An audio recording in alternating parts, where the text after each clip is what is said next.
দাদা, এই যে সাইবার ক্রাইমে অভিযোগ জানাতে হলো মূলত কি কারণে?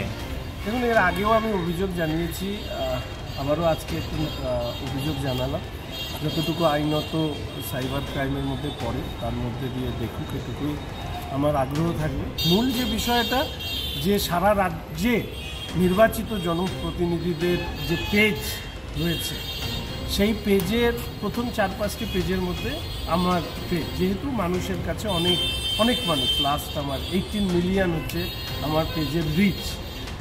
তো অন্যান্যদের ক্ষেত্রে প্রফেশনালসরা এই ধরনের পেজ হ্যান্ডেল করে, কিন্তু আমি পার্সোনাল পেজ হ্যান্ডেল করি। তো বিগত দিনের মতন এখনও দেখেছি যে বারবার করে আমার ছবি ব্যবহার করে একদম রেপ্লিকা ক্লোন করে নতুন পেজ তৈরি করা হচ্ছে। পেজ তৈরি করে তৃণমূলের পক্ষে সেই পেজগুলোকে দিয়ে স্লোগান দেওয়ানো হচ্ছে। তার সাথে এখন নতুন ধরনের বিষয় শুরু হয়েছে, সেটা হচ্ছে অসংখ্য আমার পেজের মধ্যে যারা যুক্ত আছেন, কমেন্টস করে, তাদের ফেক প্রোফাইল বানানো হচ্ছে, দিয়ে তাদেরকে দিয়ে আমার নামে কমেন্টস করানো হচ্ছে। এবং এমন আইসিসি ওয়ার্ল্ড কাপ একটা প্রোফাইল বানিয়ে আমার পেজে স্ট্রাইক করা হচ্ছে। এ সবটাই একটাই কারণ, পেজের রিচ ডাউন করা, আমার বক্তব্য মানুষের কাছে না পৌঁছতে দেওয়া। এই কাজ তৃণমূল কংগ্রেস ছাড়া আর কেউ করবে না। এর আগে ওই তৃণমূল কংগ্রেসেরই একজন সমর্থক না কি নেতা আমি জানি না, টুইটারে খুনির হুমকি দিয়েছিল। এরপরে আমি দেখলাম যে আমার ফেক প্রোফাইল বানিয়ে লোকের কাছে টাকা চাওয়া হচ্ছে।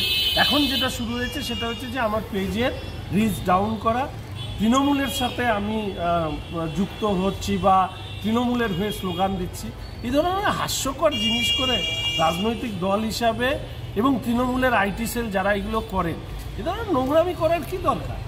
এই ধরনের নোংরামি করে রাজনীতিতে বেশি দিন টিকে থাকা। সরাসরি তৃণমূল এই ঘটনায় জড়িত বলে একদম তৃণমূল ছাড়া আর কেউ নেই। মমতা ব্যানার্জি জিন্দাবাদ আমার প্রোফাইল থেকে বলা হচ্ছে, কিসের জন্য? সারা রাজ্যের মানুষ জানেন যে এই রাজ্যে বিরোধী রাজনৈতিক দলের মুখ হিসাবে আমি কাজ করি, তার একটা নিজস্বতা রয়েছে।